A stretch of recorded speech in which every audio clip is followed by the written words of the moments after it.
Alors, déjà, bonjour à toutes et à tous. Merci de vous être joints à nous durant cette session. Donc, on est ravis d'avoir avec nous aujourd'hui Monsieur Salah Ayari, Senior Risk Consultant chez Bread, et qui va parler du Financial Application of Machine Learning. Alors, petit rappel, les micros et les caméras doivent rester éteints tout au long de la session, et vos questions sont les bienvenues, donc vous pouvez les poser dans le chat, et on y répondra à la fin de la session.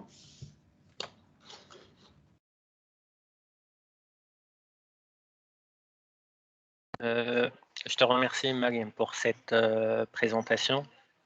C'est très gentil de ta part. En fait, par rapport à ce que vous venez de dire, en fait, j'aimerais bien que tout le monde participe le long de cette petite présentation. Si vous avez des questions, n'hésitez pas, comme ça soit interactif et comme ça, tout le monde pourra garder quelque chose à la fin de cette présentation. Je m'appelle Salah Yari, donc j'ai un diplôme d'ingénieur en finance. J'ai travaillé pendant 13 ans pour différents comptes bancaires, que ce soit principalement dans le domaine du risque de marché et risque de crédit. Je suis également doctorant et mon principal domaine de recherche, c'est plutôt l'application de l'intelligence artificielle dans la gestion de portefeuille. Donc aujourd'hui, je vais vous faire une petite présentation qui pourra vous donner envie d'appliquer les algorithmes de machine learning et dans le domaine de la gestion de portefeuille. Du coup, j'aimerais savoir, parmi nous, est-ce qu'il y a des gens qui travaillent dans le domaine de gestion de portefeuille ou des gens qui travaillent sur des algorithmes de machine learning?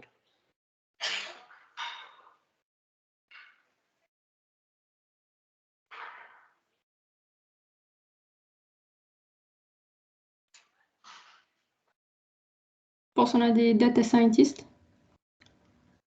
D'accord, j'espère que ça va vous parler parce que là, en fait, c'est plutôt ce que je vais vous parler, c'est plutôt une conjonction entre trois domaines. C'est le domaine de gestion de portefeuille, le domaine le domaine de machine learning ou le domaine de l'intelligence artificielle et également, disons, de l'économétrie ou de la modélisation.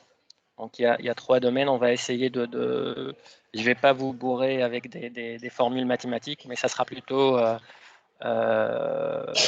plutôt une présentation interactive où on va réfléchir ensemble et on va découvrir les difficultés qu'on pourrait rencontrer en appliquant les algorithmes de machine learning dans le domaine de gestion de portefeuille et comment on pourra derrière les appliquer correctement et profiter de ce que pourraient nous proposer les algorithmes de machine learning. Donc, je commence ma présentation. Je ne sais pas si vous voyez mon écran. Oui, c'est bon. Parfait. D'accord. Donc, le long de cette présentation, je vais vous parler de 3 points. Le premier point, c'est les données en finance. Qu'est-ce qu'on a comme données en finance? Le deuxième point, quelles sont les applications de machine learning en finance? Là, dans ce deuxième point-là, je vais vous parler d'exemples venant de l'état de l'art, c'est-à-dire des trucs, des applications qui ont bien montré leur véracité et que ça montre que ça marche bien et on pourrait les utiliser.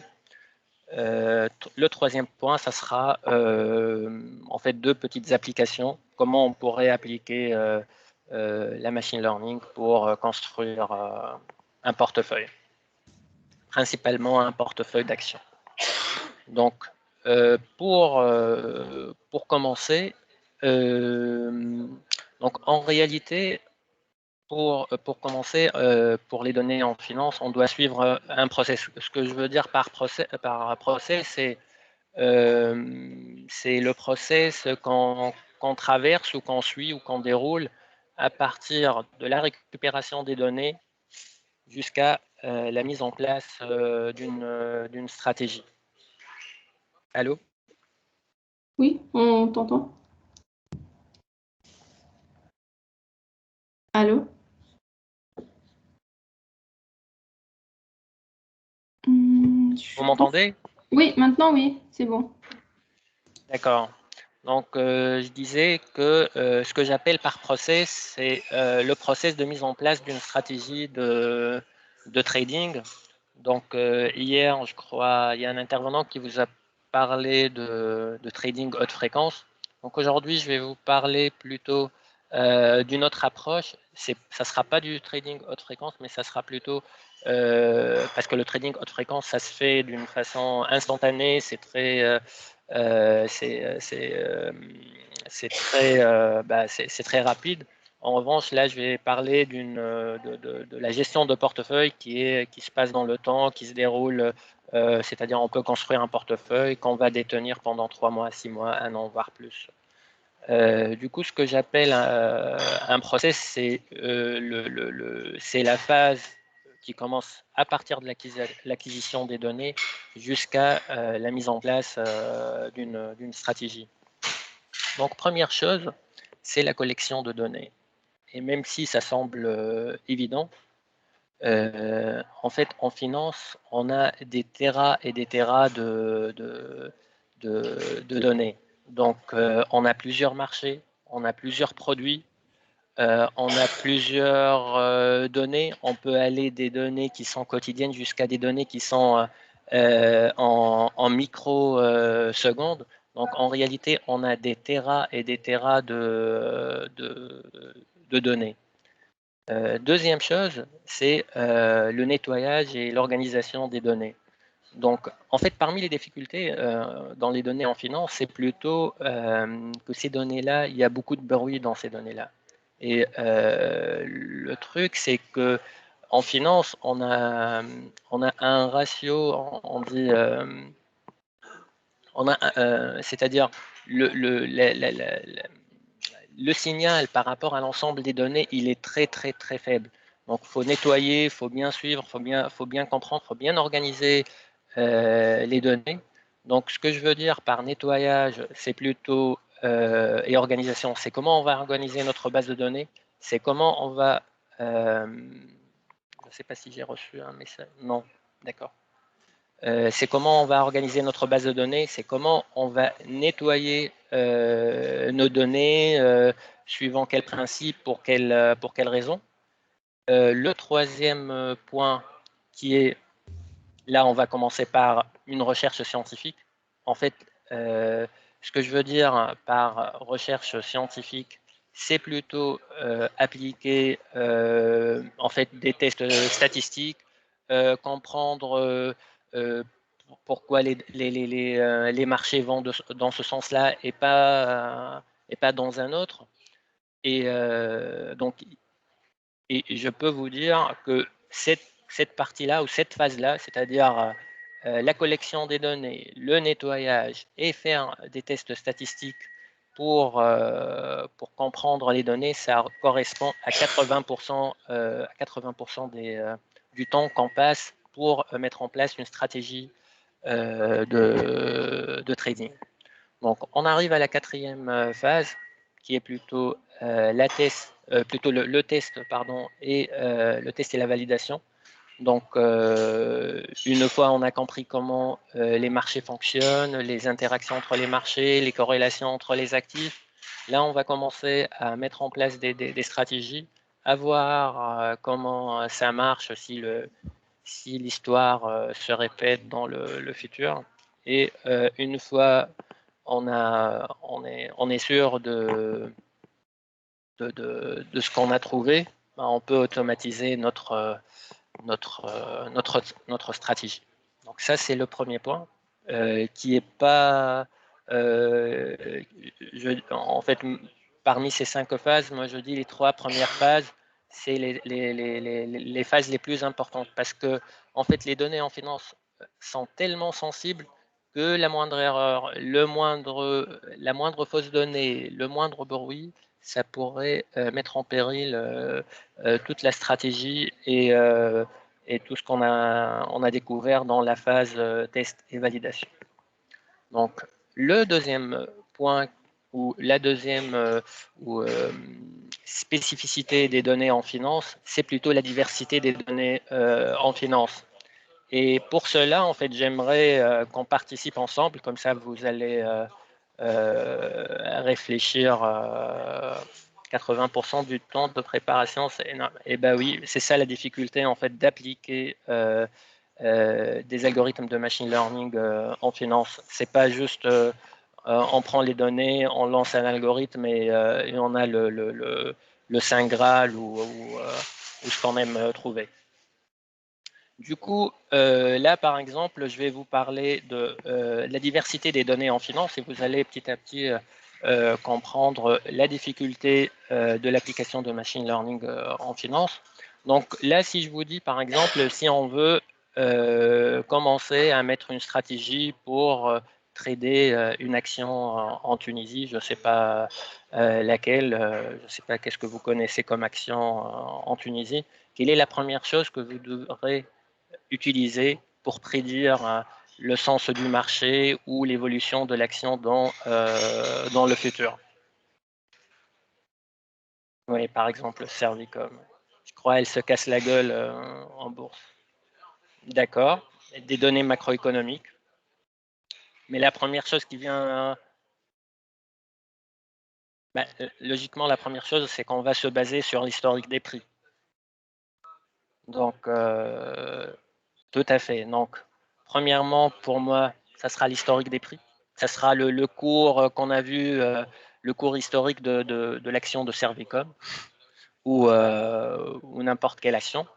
Deuxième chose sur laquelle on peut se baser, c'est les états financiers. En fait, on peut regarder l'historique des bilans. Le prix va nous donner l'évolution des cours. Le bilan, il va nous donner des indicateurs fondamentaux qui nous permet de comprendre la solidité, par exemple, financière de la société. Je ne sais pas, on peut regarder le chiffre d'affaires, on peut regarder le return on investment, on peut regarder les dividendes, on peut regarder plusieurs indicateurs financiers.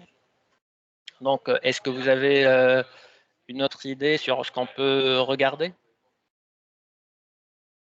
Tout à fait. Des sociétés du même secteur. Je crois, en fait, ce point-là, je l'ai mis, voilà, c'est les concurrents. Voilà. Donc, c'est le quatrième point. Donc, tout à fait, en fait, les sociétés du même secteur, parce qu'il y a une corrélation entre les sociétés du même secteur. Si par exemple, je ne sais pas, si par exemple, on a la banque A, elle a fait des bénéfices, il y a de fortes probabilités que la banque B de la même place financière aura fait les mêmes performances. En fait, le troisième point que j'ai sauté, c'est le marché des clients. Par exemple, si on prend, je sais pas, on prend par exemple pour OSM qui connaît visiblement le marché tunisien, si on prend par exemple Eurocycle qui est une société qui fabrique par exemple des vélos et son marché il est principalement en Angleterre. Si on voit par exemple que l'Angleterre elle a commencé à mettre en place une stratégie pour produire sur place, ben, on va se dire que cette société-là, elle va perdre son marché dans ce pays-là. Donc, un autre point, c'est le taux de change, parce que si nous sommes en face d'une société qui est par exemple exportatrice, donc forcément le taux de change va jouer sur les résultats ou le résultat de la société. Pareil, Si la société, c'est une société, d'accord, ok, pas de souci. Si la société, c'est une société qui importe de la matière première, donc la variation des taux de change, ça va impacter ça va impacter ses résultats. Donc forcément une augmentation de la matière première, ça va être impacté sur le prix. Exactement, je suis tout à fait d'accord, Wassim. Donc j'arrive au point suivant, c'est la logistique. Donc par exemple, ce qui s'est passé en Chine avec le corona. Donc, pendant le fin décembre, début janvier 2020, bah, toute la chaîne de production ou toute la chaîne, tous les fournisseurs en fait qui sont installés en Chine, ils se sont arrêtés. Et du coup, bah, tous les clients ou toutes les sociétés qui se basent ou qui ont besoin de ces fournisseurs-là, bah, ils ont arrêté de travailler parce qu'ils n'ont plus assez assez de stock pour travailler. Je donne l'exemple, par exemple, je donne l'exemple de Zara. Zara, qui est une société bah, je crois que vous la connaissez tous, c'est une société qui fabrique des vêtements. Donc, Zara qui a opté pour la production sur place, c'est-à-dire en Europe, de ces vêtements, n'a pas été impacté de la même façon que des sociétés de textiles qui sont implantées en Chine. L'autre point, par exemple, la crise actuelle des semi-conducteurs. Donc, ceux qui dépendent de la fabrication, de la construction des semi-conducteurs en Chine, ben, il a, par exemple, des sociétés style Renault, style Peugeot. Ils sont en train de subir cette crise-là. Ils ont mis leurs employés en chômage technique parce qu'ils n'ont plus de stock de semi-conducteurs pour construire des voitures. Donc le point qu'on peut voir également, comme l'a dit Wassim, c'est également la tendance de l'économie mondiale et locale. Par exemple, si on voit que tout le monde, par exemple, dans COP26, essaye de réduire la production de CO2, donc on sait très bien que tout ce qui est industrie qui est qui produit moins de carbone, donc visiblement elle aura un avenir florissant, le contraire pour les sociétés qui sont très polluantes. Pareil pour le marché local. Si, je ne sais pas, par exemple en Tunisie, on va mettre une loi qui pourrait impacter tel secteur ou tel secteur, donc forcément il y a un impact derrière. Autre point ou autre source de données, c'est plutôt les news et les tweets. On a vu tous comment un tweet d'Elon Musk pourrait changer considérablement l'évolution d'une action. Je me rappelle l'action de Signal. En fait, Elon Musk, il a voulu dire que l'application Signal, qui est une application d'échange de messages, c'est l'application la plus sécurisée, sauf que l'application Signal n'avait pas d'action en bourse. Du coup, dès qu'il a tweeté ce message-là, on a une autre société qui s'appelle par hasard Signal en bourse, et elle a vu son cours prendre de la valeur énormément. Pareil, lorsqu'il écrit, je ne sais pas, tel crypto, faut la prendre. Donc, voilà, comme le Dogecoin. Donc, euh, donc dès qu'il écrit un message, dès qu'il écrit un tweet, bah, ça prend de la valeur. Une autre source, c'est plutôt les ventes et les achats des personnes qui sont au conseil d'administration.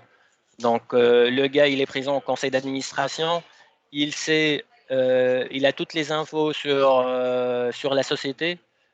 Si on voit par exemple que Tim Cook, le CEO d'Apple, commence à vendre ses actions, donc on doit se demander pourquoi il fait ça.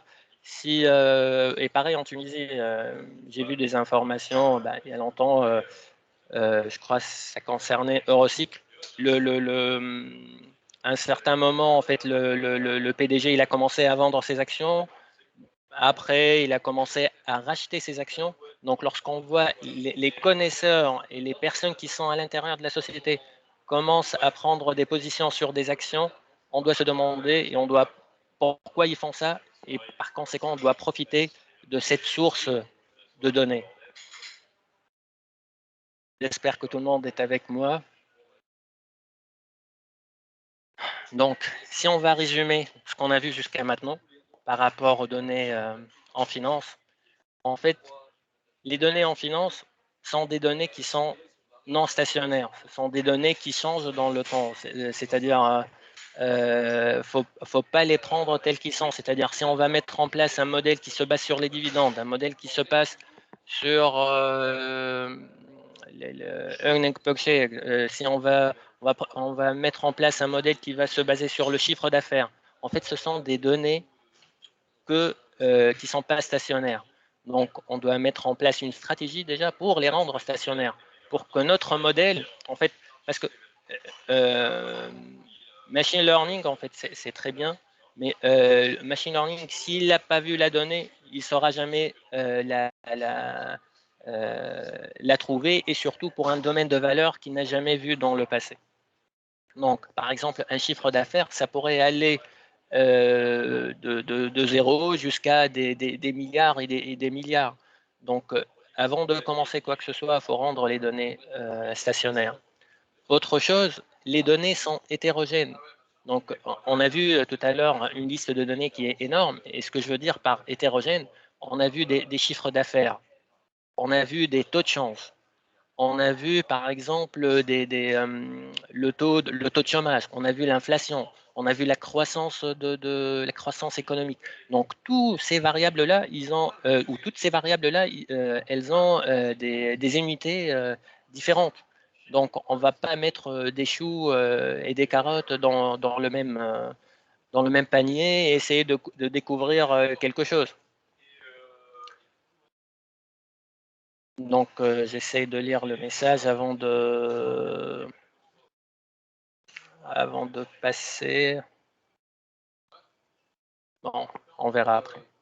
Donc, ce que je veux dire par multivarié, ce sont des données en fait qui parfois on peut tomber sur des données qui évoluent ensemble dans le temps, où en fait une donnée, elle peut être modélisée à partir de plusieurs prédicteurs. Donc, je ne sais pas, par exemple, on peut modéliser le cours d'une action par par rapport à son cours d'hier, avant-hier, par rapport également au cours de son concurrent, par rapport au cours de son fournisseur, par rapport au cours de la matière première. Donc, donc ce sont des données multivariées, des données multiformats. Donc, comme on a vu tout à l'heure, on a également les tweets, on a également les news, les articles qu'on doit intégrer dans notre modèle, mais ce sont en réalité c'est du texte. On doit intégrer du texte avec des valeurs numériques, donc il faut trouver le bon moyen et la bonne solution pour mettre en place un modèle qui pourrait intégrer toutes ces informations-là. Et dernière chose, ce sont des données asynchrones. Donc, ce sont des données qui n'arrivent pas en même temps dans le temps. Si par exemple tout à l'heure on a parlé de bilan financier, le bilan de la société A, il ne va pas être publié en même temps que le bilan de la société B. Il ne sera pas non plus publié. Euh, Toutes les sociétés ne publient pas leurs états financiers le même jour, même heure. Donc, ce sont des données qui peuvent être qui changent dans le temps et qui n'arrivent pas en même temps. Donc, c'est ce qui explique la difficulté de mettre en place un modèle, un modèle pour prédire des données financières ou l'évolution d'un instrument financier dans le temps en appliquant juste un algorithme de machine learning et en fermant les yeux, comment ça va se passer. Du coup, autre point, c'est que nous avons un seul historique. Et qu'est-ce qu'on veut dire par un seul historique? En réalité, je ne sais pas s'il y a des personnes qui viennent du monde de la finance et qui connaissent les simulations de Monte-Carlo. En réalité, même si on prend une action et on regarde son historique, l'évolution de son cours dans le passé, en réalité, on a vu un seul chemin, c'est-à-dire une seule possibilité parmi tant d'autres. Si on prend une action n'importe laquelle et on dit aujourd'hui sa valeur c'est 10 et demain ou avant ou hier sa valeur était 10, aujourd'hui sa valeur c'est 11. Donc on a passé de 10 à 11. Mais entre-temps, en fait, on peut faire plusieurs chemins pour passer de 10 à 11. On peut dire, on va aller de 10 à 10,5 à 11. On peut aller de 10 à 10,2, 10,6, 11. On peut aller de 10 à 9, à 8, à 7 et après remonter à 11. Donc, même si on a cet ensemble de données, en réalité, on a vu un seul chemin parmi d'autres. On a vu un seul chemin possible parmi tant d'autres. Ça également, c'est une difficulté. Donc, troisième chose, les données sont, dans la plupart du temps, ne sont pas propres, et même ceux qui semblent propres pourraient ne pas l'être. Qu'est-ce que je veux dire par ça?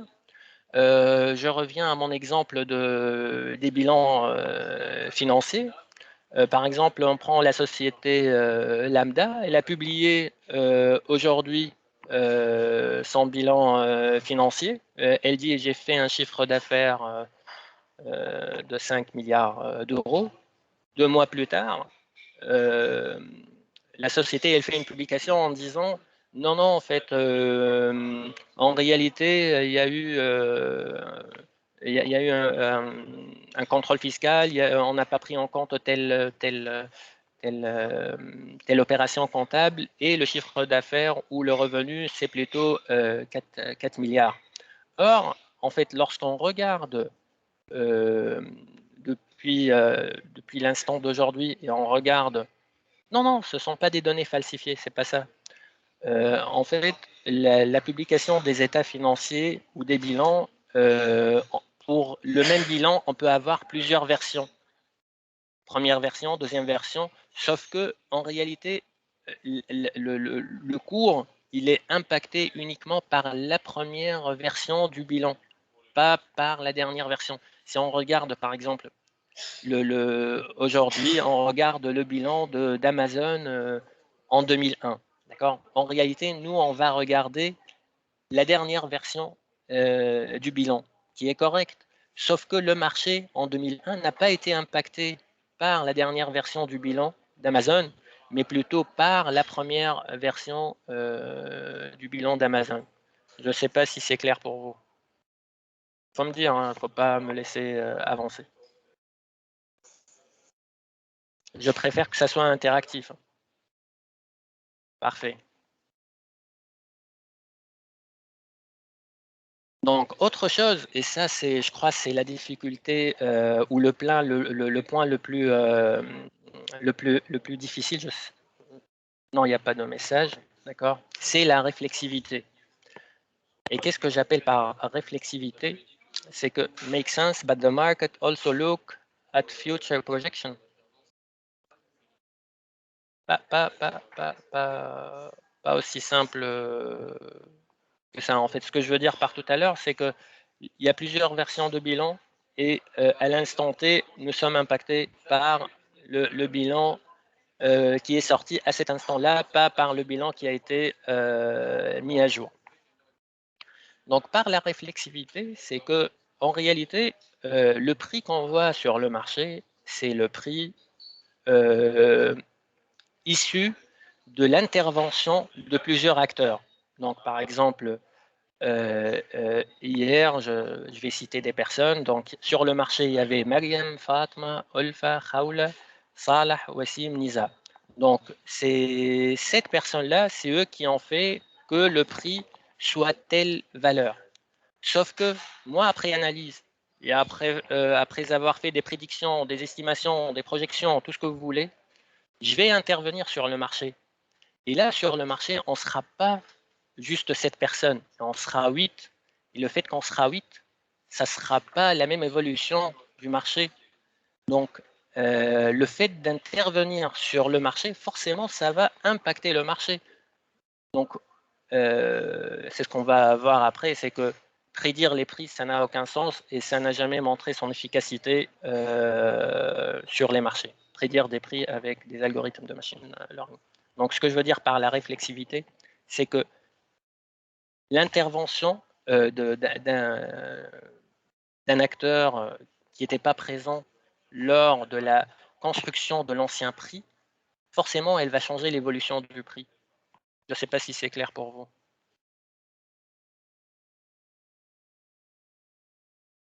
Ou je répète.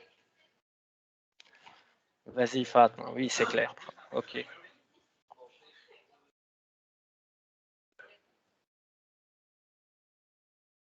J'attends le message de Fatma. Oui, c'est clair. Voilà. Du coup, là, je vous ai cité un ensemble de biais ou un ensemble de points dans lesquels on peut facilement, ou de pièges dans lesquels on peut facilement tomber. Il y en a plein d'autres. C'est pour cette raison, les données financières sont très sensibles, sont très, faut les savoir manipuler, faut les rendre, comme on a vu au départ, faut les rendre stationnaires, faut savoir profiter de cette hétérogénéité des données, faut savoir mettre en place un modèle qui accepte des données multiformats, faut savoir profiter de cette asynchronicité de données. Faut par ailleurs, pour mettre en place un truc, une stratégie qui est acceptable, qui a un taux de significativité statistiquement correct, faut pas se baser sur un seul chemin. Et du coup, moi je dis, après tout ce qu'on a vu, en réalité, notre objectif, c'est de prédire le sens ou la clôture d'une action, indépendamment le lendemain, dans une semaine, dans un mois, mais bien évidemment en prenant toutes les informations qui sont disponibles. En fait, en réalité, même si ces données-là sont diverses et variées, même si ces données-là présentent beaucoup de biais, même si ces données-là, il faut savoir les manipuler, en réalité, un modèle qui est acceptable, un modèle qui est solide, il doit se baser sur toutes ces informations-là. Je ne sais pas si vous êtes d'accord.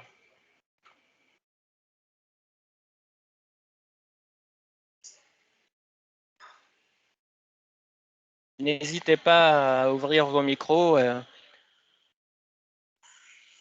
Tout à fait, tout à fait. Mais là, en fait, c'est en fait, moi, je parle d'une autre approche. C'est pas juste parce que les robots, en réalité, comme l'a dit hier un autre intervenant, en fait, c'est pour faire du trading haute fréquence, c'est pour profiter des opportunités d'arbitrage, pour estimer l'évolution, mais sur des intervalles de temps qui sont infinitésimales. Là, je parle d'une autre approche. C'est plutôt construire un portefeuille. C'est un peu le même principe, le court terme. Non, non, c'est pas la même chose. C'est pas la même chose. En réalité, sur le court terme, je peux vous dire que les particuliers ne peuvent rien faire. C'est-à-dire, du moment que tu n'as pas les mêmes... on est en train de pricer, non? Bah, l'objectif, c'est de pricer. C'est pas vraiment l'objectif, c'est d'estimer. Parce que je vais vous dire, dans le deuxième point ou le deuxième volet, qu'est-ce que l'état de l'art nous dit concernant l'application de machine learning en finance. Et on va voir que le pricing, c'est pas la bonne approche pour utiliser machine learning en finance. Parce que si vous me dites, nous sommes en train de pricer un instrument, n'importe laquelle, ben, je vais vous dire que à quoi ça sert de pricer un instrument du moment qu'on sait qu'il y a un problème de réflexivité de données, du moment que le fait que vous allez intervenir. Par exemple, on prend une action, Mariam qui s'appelle Tunisair, allez, je crois que tout le monde la connaît. On va estimer, on va profiter de toutes les données qui sont présentes entre nos mains et on va dire bah, le prix, disons demain, il va augmenter de 2%. Mais le fait que vous allez participer dans le marché, le fait que vous allez mettre, vous allez faire partie de ce marché-là alors que vous n'étiez pas présent hier, bah forcément ça va changer l'évolution du marché. Forcément ça ne va pas donner le même prix escompté. Du coup, parmi les choses qu'on va voir après, en fait, estimer les prix, c'est pas la bonne approche et ça donne jamais jusqu'à aujourd'hui, indépendamment de la technique que vous utilisez, essayez de prédire le prix d'un actif financier en se basant ou en utilisant des algorithmes de machine learning, ça mène nulle part. Parce que vous allez dire oui, le prix va augmenter de 5%. Une autre personne va dire pareil et le prix ne va pas augmenter de 3%, il va augmenter peut-être plus. Peut-être ça va faire peur aux gens de voir comment résoudre. Ben voilà, on va arriver. Merci pour ta question, Anis. Et si vous avez d'autres questions, n'hésitez pas. Donc, après avoir vu l'ensemble des données qui sont entre nos mains ou auxquelles on peut se sourcer pour mettre en place un modèle, donc visiblement notre objectif c'est de profiter de toutes ces données-là pour mettre en place un modèle qui nous permet que soit disons de prédire ce qui va se passer dans le futur. Et donc notre challenge ou notre objectif, pas objectif, mais plutôt c'est de trouver un signal qui est interprétable, lisse et parse. Donc qu'est-ce que j'appelle par un challenge en réalité, appliquer du machine learning les yeux fermés, ça mène nulle part. Comme on l'a vu ensemble, parce que les données sont diverses et variées et tout ce qu'on veut. Du coup, le challenge, c'est essayer d'appliquer un algorithme de machine learning, mais cette fois-ci, pour trouver un signal, pour trouver insight, pour trouver quelque chose qui est caché, qui est interprétable. Parce que, imaginez, on applique. Pourquoi je dis interprétable? Parce que il y a certaines techniques de machine learning, style deep learning, où c'est vraiment c'est une boîte noire. Donc, si vous êtes devant un gestionnaire de fonds, si oui, oui, on va arriver à Nice. J'essaie d'expliquer les trois principes qu'on doit trouver dans un signal pour dire que nous sommes sur une bonne piste. Sinon, ça ne sert à rien. Donc, tout d'abord, pour dire interprétable, c'est que ça ne devrait pas être une boîte noire. Si on trouve un signal, si on trouve une stratégie, ça devrait faire sens, ça devrait être compréhensible. Vous n'allez pas mettre votre argent, imaginez, là nous sommes disons des investisseurs particuliers, on ne va pas mettre notre argent sans comprendre pourquoi. Vous n'allez pas mettre 1000 dinars ou 1000 euros, tout ce que vous voulez, sur une action parce qu'il y a un algorithme qui vous a dit que ça va prendre de la valeur. Mais pour quelle raison? Mais pourquoi? Pourquoi celle-ci et pas une autre? Pourquoi le fait que notre algorithme il a compris que lorsque Tunisair gagne, prend de la valeur lundi, mardi, mercredi, jeudi, elle va perdre de la valeur. Pour quelle raison? Donc, faut que ça soit interprétable, que ce soit pour le retail ou pour un gestionnaire de fonds qui est professionnel, qui va mettre des millions de dinars ou des millions d'euros et il ne va pas mettre son argent comme ça sans comprendre pour quelle raison cette stratégie, c'est une stratégie gagnante. Donc, par lisse, un signal lisse, c'est-à-dire si on trouve une stratégie qui est gagnante, ces résultats euh, doivent être constants dans le temps. C'est-à-dire on n'a pas besoin d'une stratégie qui fait un bon résultat aujourd'hui et le lendemain ça ne marche pas. Ou elle marche une fois par semaine. Non, non, on peut toujours avoir une composante stochastique, mais le signal il reste lisse. Par lisse, ce que je veux dire, c'est que la stratégie, elle varie pas d'une façon considérable entre plusieurs opérations. D'accord. Donc c'est ce que j'appelle par lisse et parse. Donc j'arrive à votre question. par éparse, en fait, on a vu l'énormité ou la diversité des données que nous possédons. Et donc, l'idée, c'est pas d'utiliser l'ensemble de ces données-là. L'idée, c'est parce qu'il y a des données en fait qui seront vraiment significatives ou qui seront, comment dire, qui vont impacter notre modèle d'une façon très faible. Donc, on ne veut pas les intégrer parce que statistiquement, ils n'ont pas assez de significativité. Donc, l'idée, c'est de trouver un signal qui est interprétable. Donc, on va comprendre pourquoi c'est une stratégie gagnante. Un signal qui est lisse, donc qui marche, je dirais, dans la plupart de notre opérations de trading et éparse. Il n'y aura pas d'effet d'overfitting. Voilà, c'est ce que je cherchais en fait. On ne va pas intégrer des variables qui ont une faible significativité. En réalité, ça va augmenter l'effet de surapprentissage, mais ils ne vont pas augmenter autant notre gain à partir de cette stratégie. J'espère que c'est clair jusqu'à maintenant. Si vous avez des questions, n'hésitez pas.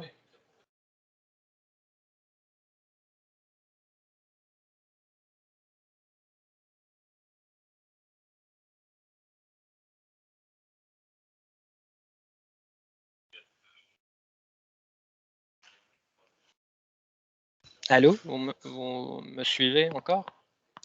Oui, on est là, ça. Parfait. D'accord. Très bien. Du coup, c'est clair pour tout le monde. Donc, voilà notre challenge. Voilà ce qu'on veut trouver. Voilà, disons, le Graal derrière la mise en place d'une stratégie derrière l'application d'un algorithme de machine learning pour construire un portefeuille. Du coup, on passe là à un ensemble d'applications de machine learning dans le domaine de la finance. Là, je vais vous parler d'exemples venant de l'état de l'art, c'est-à-dire des exemples qui ont montré leur performance, leur utilité. C'est pas vraiment de trucs dont on parle à la télé ou on parle dans les journaux, deep learning, patati patata. Donc, pour commencer, je vous propose de me donner pourquoi machine learning ou en fait pourquoi on va s'orienter vers les machine learning et pas vers d'autres techniques. Qu'est-ce que machine learning va nous donner ou va nous permettre de comprendre que les autres techniques ne le donnent pas. Qu'est-ce que machine learning va nous proposer? Quel est Non, non, non, c'est pas question de classification ou prédiction. C'est pour cette raison, en fait, dans mon slide, j'ai commencé par donner la définition de qu'est-ce qu'un algorithme de machine learning. Est-ce que vous avez une idée qu'est-ce qu'un algorithme de machine learning? En fait, il y a plusieurs définitions, mais il y a deux définitions sur lesquelles tout le monde peut se mettre d'accord. Qui peut me donner une définition?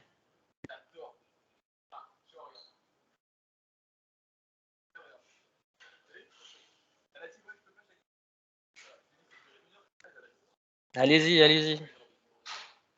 Comme ça, vous allez retenir cette définition. Qu'est-ce que machine learning nous donne comme avantage par rapport aux anciennes techniques? En fait, avant, apprendre via des données en input. Oui, apprendre via des données en input. Machine learning system adapt through experience over time, meaning that they improve.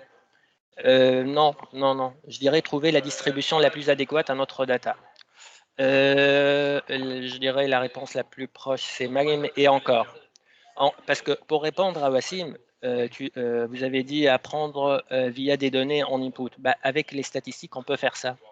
Le message d'après, vous dites que machine learning apprend durant un espace de temps et ça s'améliore au fur et à mesure. En réalité, c'est pareil également je peux mettre un modèle statistique. Dès qu'il voit une nouvelle donnée, il va s'améliorer, il va mettre à jour les coefficients ou les paramètres du modèle. Reproduire ce qui se passe sur le marché. Non, même avec un modèle statistique, on peut reproduire ce qui se passe sur le marché. Du coup, la vraie question, c'est que assurer la performance des prédictions. Non plus avec un modèle statistique, on peut... Alors là, c'est ce que tout le monde pense à Nice et c'est pas vraiment ça. Le modèle réfléchit tout seul une fois traîné. Mais, en fait, tout d'abord, comme j'ai dit au départ, ça sert à rien de mettre en place un modèle qui réfléchit tout seul parce qu'il peut faire tout et n'importe quoi et vous, derrière, vous n'allez pas mettre votre argent derrière un modèle qui fait tout seul, qui réfléchit tout seul. C'est la première chose. Deuxième chose, assurer la performance des prédictions. En fait, avec un modèle statistique, forcément, on va faire de la validation et on va espérer que la performance sera au rendez-vous. Donc, là, pour vous donner la réponse, en réalité, avant, on se basait sur les modèles statistiques. Mais on ne le fait plus. Pourquoi? Parce que pour les modèles statistiques ou les modèles classiques qu'on va voir ensemble, ce que font les chercheurs ou ce que font les gestionnaires de fonds, c'est que on a les données et on essaye de coller à ces données-là, à cet ensemble de données, une distribution de données. On va dire, oui, ces données-là suivent une loi normale. Et du coup, voilà ce qu'on va faire. D'autres vont dire non, non, c'est pas une loi normale, c'est une loi de Poisson, c'est une loi de Lagrange, c'est une loi de je sais pas quoi. Et derrière, voilà ce qui en découle. Donc, la différence entre l'application de machine learning, l'utilisation des modèles classiques statistiques, c'est qu'avec machine learning, on va pas regarder la distribution de données, on va pas regarder comment, évoluent nos données dans le temps. On ne va pas imposer de structure de données, on ne va pas imposer de distribution. Ce qu'on va faire, c'est plutôt le contraire. On va partir du fait qu'on ne connaît pas les distributions et on va essayer de trouver. On ne va pas regarder la distribution, c'est ça, tout à fait, oui. Donc, la première définition, c'est comprendre la structure de données sans imposer aucun modèle. On ne va pas dire, oui, ces données-là suivent une loi normale, et par conséquent, voilà le modèle de Markowitz ou le modèle de je ne sais pas qui. On ne va pas dire, on n'aura pas de préalable, c'est-à-dire on aura une stratégie qui se base totalement sur des données. On aura une stratégie, on appelle ça data-driven, c'est-à-dire on n'a aucun préalable sur les données, sauf une seule chose, c'est les données elles-mêmes. Donc ça, c'est le premier point. Le deuxième point, avec machine learning, on va découvrir des patrons cachés ou des patterns qui sont cachés dans les données, sur des données qui ont une grande dimension. Et parfois, même ce qu'on va trouver, on ne peut pas l'écrire sous forme algébrique, c'est-à-dire on va essayer par exemple de donner une structure hiérarchique à nos données. Par exemple, on va intégrer des variables qualitatives et si on va écrire des modèles algébriques pour modéliser nos données telles qu'on les voit, on ne peut pas le faire. Donc l'idée ou le principal avantage des algorithmes de machine learning, c'est qu'on n'a aucun préalable sur les données et on va juste suivre la structure qu'on voit devant nous. Donc ça, c'est une définition sur... en fait, il y a plusieurs définitions pour qu'on soit d'accord, mais en réalité, c'est une définition qui pourrait englober tout ce qu'on a vu. Donc ça, c'est l'avantage d'un algorithme de machine learning. Maintenant, quelles sont les principales applications d'un algorithme de machine learning dans le domaine de la finance? Si vous avez des questions, n'hésitez pas. Hein. Donc, disons, l'application la plus basique, c'est la prédiction des cours. Mais comme on a vu ensemble, prédiction des cours, ça ne sert à rien et ça mène nulle part. Je ne sais pas qui a tout à l'heure parlé de volatilité. Parmi les choses sur sur lesquels on peut travailler sur la volatilité. Parce que la volatilité, en fait, c'est pas quelque chose qui change ou qui varie suite à l'intervention d'une personne en achetant ou en vendant. Du coup, il y a des produits qui sont indexés sur la volatilité et ces produits-là sont très intéressants et peuvent être leur évolution peuvent être prédits facilement avec un algorithme de machine learning. Donc, deuxième point, c'est la détection des variables importantes. Qu'est-ce que j'appelle par variable importante? C'est que on a vu ensemble qu'on a plusieurs données en entrée, mais la question qui se pose, quelles sont les variables qui sont vraiment importantes et les autres qui ne le sont pas, comme ça on va les mettre, on va les mettre dehors et on va simplifier notre modèle. Deuxième question, si une variable qui est importante aujourd'hui, est-ce qu'elle le sera dans un mois, dans un an? C'est-à-dire, on va chercher à la fois les variables qui sont importantes, mais pas que, on va chercher les variables importantes et qui le resteront dans le temps. C'est-à-dire, si je prends un modèle, si je crée un modèle, je construis un modèle et je l'applique sur l'année 2009 en utilisant quelques variables, j'aurai de bons résultats. Si je prends le même modèle en utilisant les mêmes variables qui sont importantes et je l'applique aujourd'hui, il sera toujours efficace. Donc l'idée, c'est de trouver les variables qui sont importantes, les variables qui ont une significativité énorme et qui est invariable dans le temps. C'est pas juste j'applique aujourd'hui, j'ai un bon résultat, du coup je ferme les yeux. Et autre chose, généralement, en fait, parmi les techniques qui est utilisées, c'est tout à l'heure, je ne sais pas qui a parlé de classification de prédiction. En réalité, il y a le clustering. Et le clustering, ça revient à. Est-ce que vous me suivez? Est-ce que c'est clair pour vous avant que je continue? Oui, oui, toujours clair. Parfait. Parfait. Donc généralement, en fait, les techniques les plus basiques, ça revient à grouper les actifs financiers, à dire voilà, comme tout à l'heure, on s'était dit, les actions qui font partie du même secteur financier, ils sont corrélés. Donc on va dire, bah, tout ce groupe-là, il est bien corrélé. Donc l'évolution d'une action va forcément impliquer l'évolution d'une autre action. Sauf qu'en réalité, ce qu'il faut faire, c'est pas vraiment regarder les actions ou les actifs tels qu'ils sont. C'est-à-dire, il ne faut pas grouper les prix, il faut plutôt grouper les variables. C'est-à-dire, je vais dire, quelles sont les variables qui pourraient marcher pour l'ensemble de ces actifs et quelles sont les variables qui sont importantes le long de cet historique. Et là, ça devient très important, ça va donner de la valeur et de la précision dans la prédiction. Donc, troisième point, c'est l'allocation du capital. Donc, je ne sais pas, est-ce que vous voulez que je continue ou je passe à l'application? Parce qu'il ne reste pas beaucoup de temps. Je pense qu'on passe peut-être à l'application, comme ça on peut apprendre plus sur les principes. Okay. Donc, je vais juste parler du dernier point qui est la construction de portefeuille. Okay. Donc ça, parce que c'est le point dont je vais parler tout à l'heure. Donc, en réalité, pour la construction de portefeuille, les articles de recherche ont bien montré l'efficacité de l'application des algorithmes de machine learning dans la construction de portefeuille.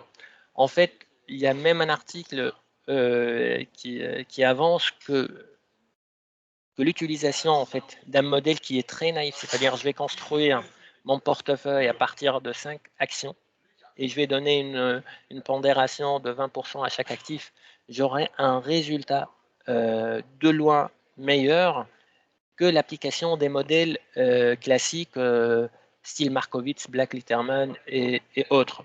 Des modèles qui sont basés sur la frontière d'efficience, efficient frontier.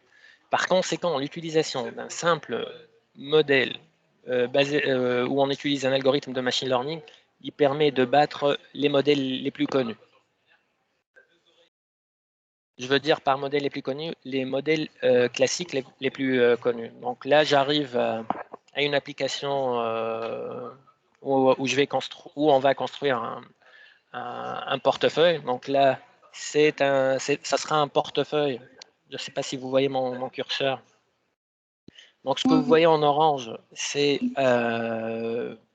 l'SP500, c'est-à-dire c'est un indice financier américain qui est très connu. Ce qu'on voit ici, c'est la crise du Covid. Donc, on voit bien comment l'indice il a commencé à perdre de la valeur à partir, disons, de mi-février jusqu'à presque fin avril. Et après, il a repris des couleurs. Donc ici, ça c'est c'est le portefeuille qu'on a utilisé avec une technique qui est très simple. Elle s'appelle ACP. Donc l'idée derrière, c'est que on va construire, on a la matrice des actifs composant le SP500. On va appliquer l'ACP. L'ACP, on va prendre la première composante. Donc l'idée, c'est de trouver les actifs, c'est de trouver les valeurs propres et les vecteurs propres de notre marché financier. Une fois on a trouvé les vecteurs propres et les valeurs propres de notre marché financier, l'idée, ça sera simple, c'est que il y a les valeurs propres qui sont fortement corrélées avec l'SP500 et il y a les valeurs propres qui sont décorrélées avec le SP500. Donc ici, à partir de ce point-là, ce qu'on a fait, c'est que on a pris les vecteurs ou les valeurs propres représentant les actifs qui sont décorrélés avec le marché et on a juste inversé le signe. C'est-à-dire, on sait très bien que tel actif, il est suite à l'application de ACP, tel actif, il est anticorrélé avec ou il est décorrélé avec le SP500. Du coup, on va mettre cet actif-là dans notre portefeuille et on voit bien comment le marché il évolue, comment notre portefeuille il a évolué et comment le marché il a évolué. Je t'entends pas, Samir. Question, il reste combien de temps pour finir? Je peux m'arrêter là si vous voulez.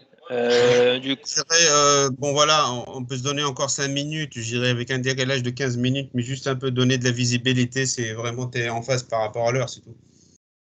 ok. Du coup, je crois. Tu prenais des questions au fur et à mesure, c'est ça? Oui, tout à fait. Par Ok, rapport à Nice, il dit c'est fou, Markovitz a oublié. Absolument, absolument. Parce que Markovitz, en fait, on l'applique. En fait, Markovitz, il vous dit dès le départ, faut partir du fait que les données suivent une loi normale. Il vous dit que les actions suivent une loi normale, alors que vous prenez n'importe quelle action, vous regardez son histogramme et vous allez voir que ça ne suit pas une loi normale. Donc, Markovitz, ce qu'il fait, c'est il essaie d'imposer la structure ou une distribution à des données qui ne suivent pas cette distribution-là. Donc, par rapport à ce que je vous dis, faire une ACP vous donnera un résultat de loi meilleur par rapport à Markovitz. Donc, est-ce que vous avez d'autres questions? Ce sera les dernières. Parce que monsieur le docteur Nis Samt, il vous attend dans l'autre session. Pour ceux qui sont intéressés par comment réussir une fintech, une startup.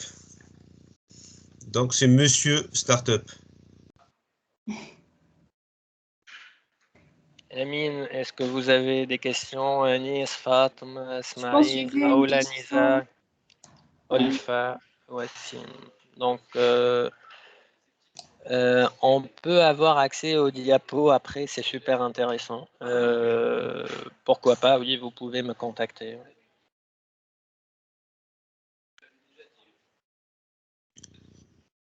Donc, Quel est le meilleur modèle pour la détection des variables importantes ou la sélection des variables importantes?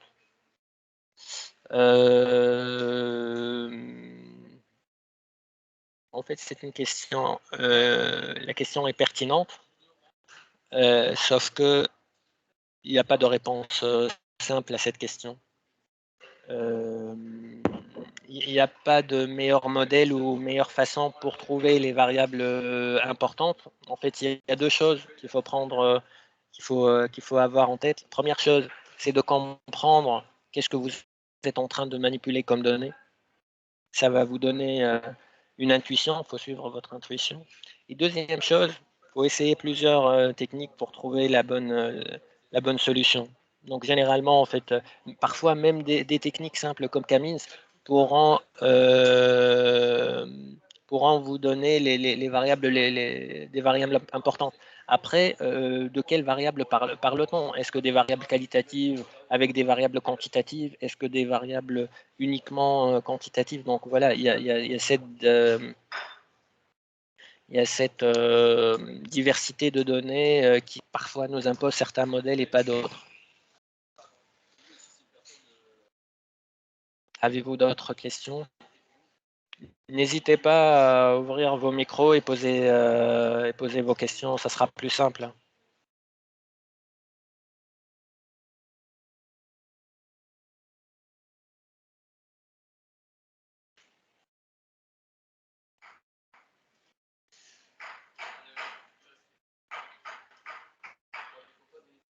Ceux qui n'ont pas participé, allez-y.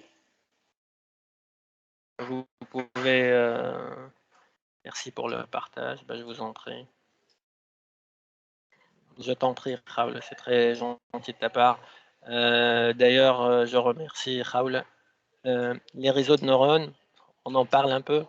Les réseaux de neurones, c'est la mauvaise façon pour manipuler des données en finance. On a vu ensemble, à Nice, les difficultés à manipuler des données en finance. On a vu ensemble que l'idée ou l'idéal, c'est de trouver un signal qui est interprétable, un signal qui est lisse, un signal qui est éparse. Donc, appliquer des réseaux de neurones. Donc, forcément, vous allez appliquer un modèle les yeux fermés et regarder qu'est-ce que ça vous donne. Personne ne va faire ça, ni les gestionnaires de fonds, ni vous, ni moi. Et c'est pour cette raison que si vous regardez l'état de l'art concernant même les plus évolués, en fait, la seule application, je vais vous dire, la seule application qui a été montrée utile et efficace de l'application des réseaux de neurones, c'était pas pour prédire ni quoi que ce soit, c'était plutôt pour le passage d'ordre. Qu'est-ce que j'appelle pour passage d'ordre? En fait, en réalité, imaginons, on a découvert qu'une solution ou qu'une action, par exemple le Tunisaire, elle va gagner de la valeur. On a fait tout ce qu'on veut, on a estimé. En fait, les réseaux de neurones ont montré leur utilité lors de passage de l'ordre. Ce que je veux dire, imaginons, je vais acheter 1 million d'actions de Tunisaire. Si je passe mon ordre et je vais écrire, s'il vous plaît, j'achète 1 million d'actions Tunisaire avec tel prix, bah forcément, ça va prendre de la valeur. Donc, l'idée, c'est d'acheter et de construire le portefeuille sans que personne ne se rende compte de ce que vous êtes en train de faire. C'est-à-dire, moi, je vais, d'après mes analyses, d'après mes prédictions, d'après mes estimations, d'après mes projections, mes simulations, je comprends que le secteur pharmaceutique, il va prendre de la valeur. Si je vais passer des ordres n'importe comment et à tout va, j'achète, je ne sais pas, Moderna, Pfizer, Sanofi, je ne sais pas qui, bah, le fait, comme on a vu ensemble, le fait que je vais participer dans le marché, ça va impacter le prix. Donc, si moi, dans mon estimation, je dis bah, ça va prendre énormément de la valeur, bah, forcément, je vais essayer d'acheter le maximum cet actif-là. Mais en réalité, qu'est-ce qui va se passer? En réalité, je vais faire en sorte à ce que le prix augmente. Et par conséquent, la seule utilité ou la seule utilisation pour laquelle la bonne utilisation des réseaux de neurones a été démontrée, c'est plutôt pour le passage d'ordre